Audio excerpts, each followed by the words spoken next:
My girlfriend's best friend threw me down the stairs and manipulated her into breaking up with me. He then tried to burn my house down and assaulted me, so I got him imprisoned. I was discharged from special forces after a mortar shell injured my leg, and back at home, I reconnected with my high school sweetheart. I was at her place one night when I woke up to someone climbing the stairs. I got up and pulled out my shotgun, and in response, the guy screamed my girlfriend's name. Turns out he was her brother. Well, he wasn't actually her brother, just a junkie who worked with her years ago, and she once gave him a cheeseburger to help his come down. He began pleading with her, saying he was evicted and needed a place to stay. Because this was her house, I had no say, and she agreed to house him. He was extremely disrespectful towards her during this time. He demanded she cook for him, do his laundry, and buy him groceries. Well, one fateful night he demanded I wash his dishes for him. I told him to fuck off and turned around to walk downstairs and out of the apartment. I was a few steps down when the door behind me flew open. He ran at me and pushed me down. I landed on my back and hit my head on the concrete. He then jumped on top of me, and I fought back. I grit through and got on top of him, then proceeded to start wailing blows on him. I honestly didn't care if I unalived him. Someone had to die and it wouldn't be me. But then my girlfriend saved his life. She heard the yelling that was happening downstairs,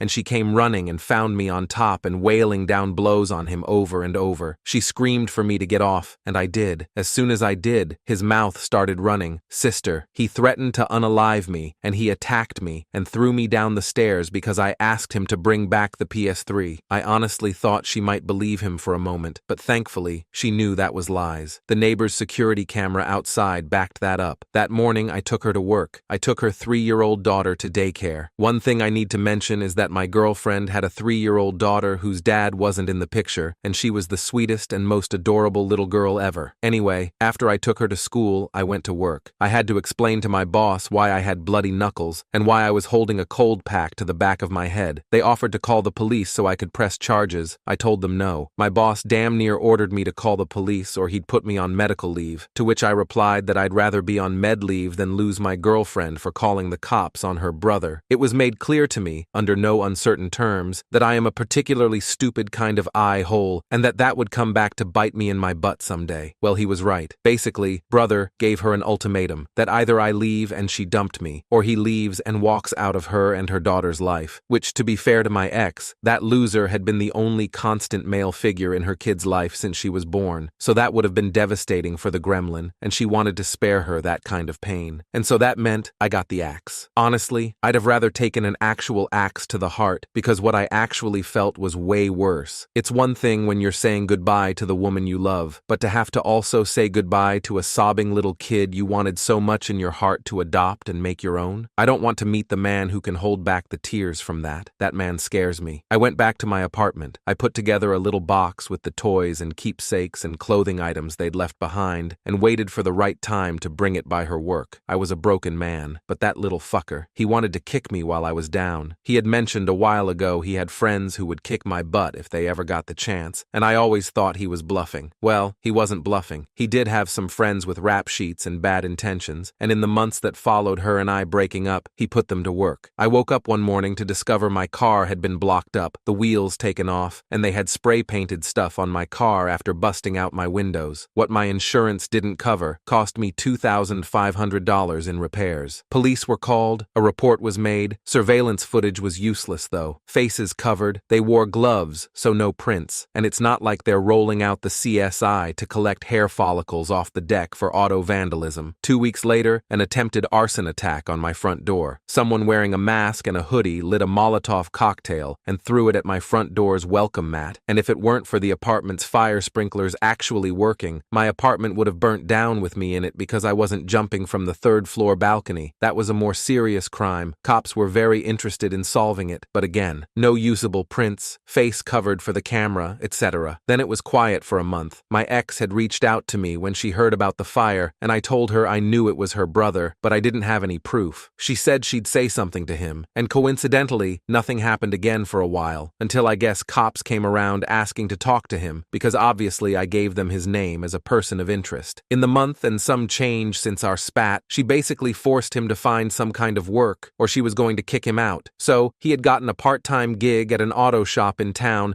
that had a rep for being the one you don't go to, but fine to recommend to someone you hate. They cut corners everywhere they could, so it was a perfect job for the weasel, at least until the cops came came looking for him one day, asking about that fire. The owners didn't like having cops asking about their employees, so since he'd only been there a week or two, he got the boot. He deeply appreciated that. So, one night, I am getting home from work. I had stopped at the gym on the way, worked up a good sweat, and got a bite to eat from the grocery store. I pulled into my spot in my Enterprise rental, my car was still in the shop, and walked into my apartment. Real quick. While I was over 21 and legally owned guns and had a concealed carry permit, on days where I was on base, I did not carry my pistol. It's incredibly rare for anyone whose explicit job description doesn't include carries a pistol at all times to be allowed to carry a weapon on base. Since I'm not leaving a pistol on my car, and there weren't any places to securely store a weapon while I was working, I just opted to not take my gun with me. It's also why I did not have a pistol on me the morning brother jumped me. I was unarmed. I lived on the 3rd floor. There was a 4th floor above me and stairs leading to it. I heard footsteps coming down the stairs fast, and I turned to see 4 guys in hoods, masks, and wearing gloves coming towards me. My door was open, so I dropped my groceries and tried to slam the door behind me. They got a foot in and managed to wedge through into my apartment. What followed took place during a period of about 14 seconds. The neighbor across the way, after the fire, got a security cam installed outside their door as well, so we know the actual timestamps down to the second. I kept a loaded pistol tucked in a closet near my front door. Irresponsible, I know, but I was younger and more naive than I am now. In the scuffle with the first guy who came through the door, I managed to reach my hand into the closet, find the gun, and push myself back and away to give us several feet of space. I remember very vividly seeing all 4 men in my doorway and hallway, the first guy I had just pushed having been body blocked from falling backward and was starting to come toward me a second time. I raised my pistol. This one was a SIG P226 chambered in .40 Smith & Wesson, and just as I heard one of them shout, "Gun!" I started lining up shots and pulling the trigger. There were no limb shots, no shooting to scare them. I didn't try to wing them. Body, head, as I had trained, as I had been taught. The first guy went down, the second guy caught 2 of the through-and-throughs from the first guy before I plugged him in the forehead. The third guy stopped dead in his tracks before catching 4 center of mass, and the 4th guy was halfway out the door before I emptied the rest of my magazine into him through friend number 3 and whatever I could see and aim at. Well, unfortunately the AY hole lived, but what that meant was that I couldn't be charged in the most serious way possible for it. However, the first 3 recipients of my high-velocity sleeping pills didn't live. The first guy insides were all over the second guy. The second guys were all over my wall. They were all pronounced dead on the scene. The 4th guy was my ex's brother. Of the 3 bullets that connected him, 1 grazed his butt, the other thoroughly lodged itself in his right butt cheek, and the 3rd one hit him square in the spinal cord, right around the kidney area, shattered his spine, and completely destroyed his lucrative career in competitive breakdance and bicycling. He was paralyzed from the navel down, had to have a permanent catheter to catch his pee, and a diaper for what was now the most useful byproduct he was capable of producing. He'd never walk again. He'd never sleep with anyone again. And when he was healthy enough to be discharged from the hospital, he was locked up in prison, given 3 charges since he caught the rap for his 3 buddies getting unalived. He was also charged with conspiracy to commit unaliving, assault, battery, and he even caught the reckless endangerment charges for me discharging my firearm in an apartment complex with another apartment across the hall from the open door I was shooting towards. He was never going to breathe free air again. I would like to say that this ended up happily ever after, that she took me back, that we got married, and I adopted her little one, and we had a couple spares of our own. But she didn't. Within 24 hours, she declared that she was scared of me, that she did not want me anywhere near her or her child, that she'd call the police on me if she ever saw me near her home or her place of work, which sucked. I liked the target that she worked at. She called me every name under the sun. She accused me of sicking the cops on him to instigate a response, just so I could shoot him. She ignored the arson,